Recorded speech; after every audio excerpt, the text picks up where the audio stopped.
திருச்சிற்றம்பலம். அபிராமி அந்தாதி 93வது பாடல். நகையே இஃது இந்த ஞாலம் எல்லாம் பெற்ற நாயகிக்கு முகையே முகில் முளை மானே முதுகன் முடிவையில் அந்த வகையே பிறவியும் வம்பே மலைமகள் என்பதும் நாம் மிகையே இவள் தன் தகைமையை நாடி விரும்புவதே அப்படின்றது. நகையே ரொம்ப நகைச்சுவையா இருக்குமா அப்படின்ற எது இத்து இந்த ஞாலம் எல்லாம் பெற்ற நாயகிக்கு முகையே முகில் முளை.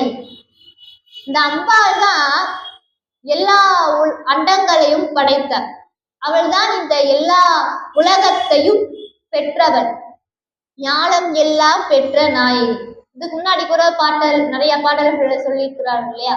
பூத்தவளே புவனம் 14 பூத்தவண்ணம் காத்தவள். எல்லா லோகத்தையும் படைத்தவள் அம்பிகை. இந்த எல்லா லோகத்தையும் படைத்த அவளை நம்ம என்ன சொல்றோம்? முகையே முகில் முளை. அவளுடைய முளைகள் தாமரப்பூவினுடைய மொட்டு மாதிரி இருக்குன்னு சொல்லும்.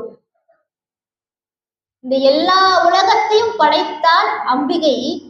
நம்ம அவளை வர்ணிக்கிற பொழுது நம்ம என்ன சொல்றோம் அப்படின்னா முகையே முகில் முளை. அவளுடைய அந்த முளைகள் தாமரப்பூ மொட்டு மாதிரி இருக்கு. மானே முதுகன். அவளுடைய அந்த கண்கள் மான் மாதிரி இருக்கு. முடிவு இல்லாதவள். அந்த வகையே பிறவியும் வம்பே மலைமகள் என்பது. முடிவு இல்லாதவள் அவள். அப்படிப்பட்டவளுக்கு நம்ம ஒரு பிறவையும் கொடுத்து இவள் மலையரசனுடைய மகள் அப்படின்னு சொல்லி சொல்றோம். அந்த வகையே பிறவியும் வம்பே மலைமகள் என்பதும் நாம் மிகையே. இதெல்லாம் ரொம்ப என்ன சொல்றது, இவளுடைய பெருமை என்பது அளவிட முடியாதது. அப்படிப்பட்ட அம்பிகைய நம்ம இதுக்குள்ள அடக்கி நம்ம சொல்லிட முடியுமா? முடியாது.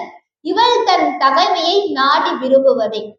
அப்படிப்பட்ட இவளுடைய வடிவத்தை நம்ம இப்படிலாம் சொல்லி முடியும், இப்படிலாம் சொல்லிடலாம் அப்படின்னு சொல்லி நம்ம சொல்ல முயல்வது என்பது அது ரொம்ப நகைச்சுவையா இருக்குது அப்படின்னு சொல்லி சொல்றேன்.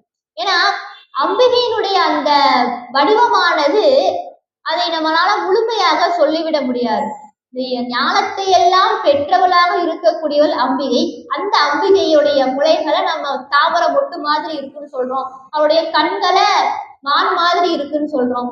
முடிவில்லாதவள். அவளுக்கு ஒரு பிறவியையும் கொடுத்து மலைமகள், மலையரசனுடைய மகள்னு சொல்றோம். அவள் தான் எல்லாவற்றையும் படைத்தவள். அவள் நம்ம இதுக்கெல்லாம் ஒப்பீடா சொல்ல முடியுமா? வர்ணித்து சொல்ல முடியுமா? முடியாது இல்ல. ஆனா நம்ம சொல்றோமே. ஏன் அப்படின்னா நமக்கு புரியும் வண்ணம், நமக்கு புரிந்து கொள்ளும்படியாக நாம் அவளை வர்ணித்து இது மாதிரி எல்லாம் நாம் அவருக்கு வடிவம் கொடுத்து நாம் சொல்கிறோம். திருச்சிற்றம்பலம்.